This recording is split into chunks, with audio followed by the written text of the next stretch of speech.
Welcome, ladies and gentlemen, into the Wausau Homes post-game show. I'm Andrew Marsh alongside Will Starwalt as we recap today's game against the Eastern Texas Baptist University Tigers.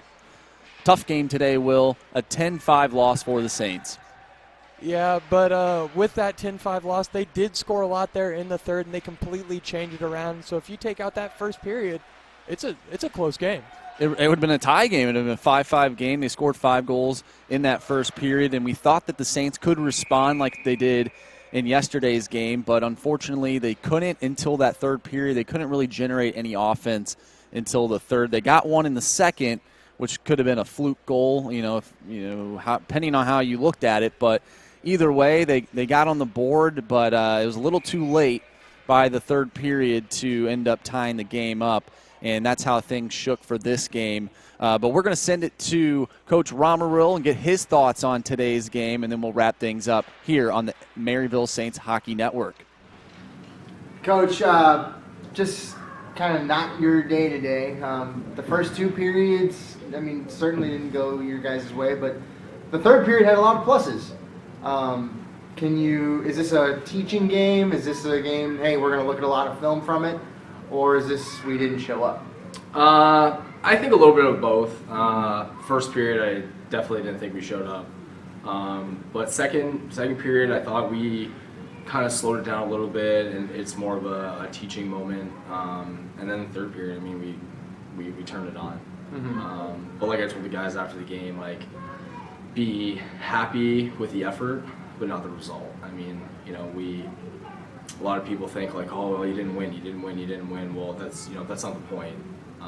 We have to look at the things that we're doing right, things that we're doing wrong, and I thought the third period was something to build off of moving forward. And talk about the play from Jake Hainbrink, because that third period, it's 10-1 at one point, and then all of a sudden he just turns it on. Yeah, and that's the nice thing about having guys like that as leaders. Hainbrink just sat there and told the bench hey, we're not going out this way.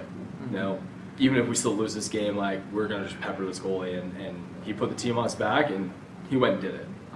That kid shows his leadership day in and day out. The past 2 games heading into this game, you obviously didn't get the win, but you guys have been building. The offense has came alive. You guys have been putting the puck in the back of the net, and we didn't see that till the third period. But what does it say about your offense when you guys score? You guys score in bunches, and you score a lot. You guys gave up 10 goals, but at the same time, 5 goals, that's a lot to put in. Yeah, and I think anybody can sit there and say, well, when you score 5 or score 6 like we did on Wednesday, you should win a hockey game. So that's a positive for us. That's a plus spot. So now we know that, hey, we have to just keep them out of our net. That's going to be our strong point, is working on our D zone. They're a good hockey team over there. They have the second or third best power play in the ASHA. They have a lot of high-scoring junior players, and that's not going to happen every night, but we have to be ready for that every night.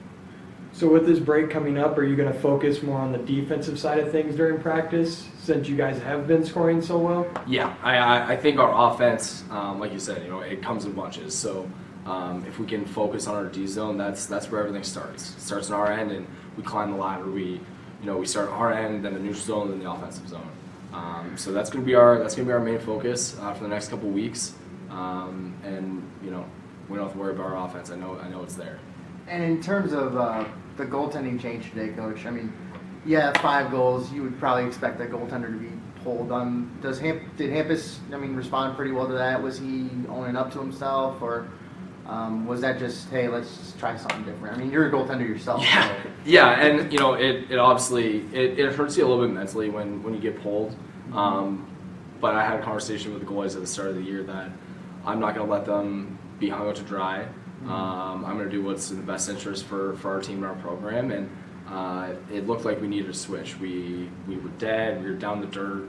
And I just felt like we needed to change something up. And he tapped Scout on the pad and said, "Hey, go get it." And that's the support that all our goalies in this program. They don't care who's in the net. They love each other. They support each other. And 2 weeks off, they can work on their stuff, and we'll be ready to go. Awesome. Thanks, Coach, and go get them in 2 weeks. Thank you very much. Thanks, Coach, for your thoughts on today's game.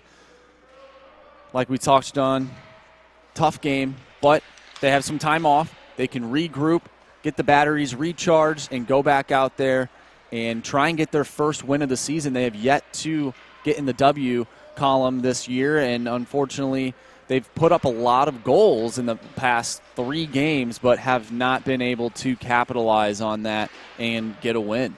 Yeah, I think going into these next 2 weeks, like we talked to Coach about, he said that D-zone is going to be their big priority. It all starts in your own zone, and then you can transition that up. But we've seen them be able to score. They score in bunches. Yeah. So if they score 3, it's probably going to be 3 within 3 minutes, and then they may not score the rest of the period. They got to transition that D-zone and work that way up, and that way they get more chances throughout the period. Yeah, we touched on it before the game started. Just make the simple play, that first pass out of the zone, and then go from there. And that's one of the things that they'll have to work on going forward. But I know we're excited to watch them again. Hopefully they can get in the win column. But that'll do it for us for today on the Wausau Homes post-game show here on the Maryville Saints Hockey Network. I'm Andrew Marsh alongside Will Starwalt, Tom Hartbeck as well. We thank you for tuning in today, and we hope everyone has a great rest of their weekend. Go Saints. You've been watching Maryville Saints Hockey here on the Maryville Saints Hockey Network.